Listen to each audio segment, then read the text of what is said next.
we always get a perception of ourselves or about others or about environment at many occasions.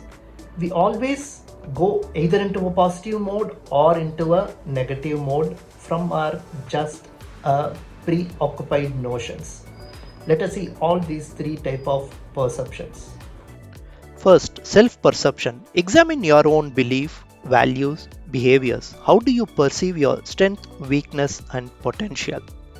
Second, interpersonal perception.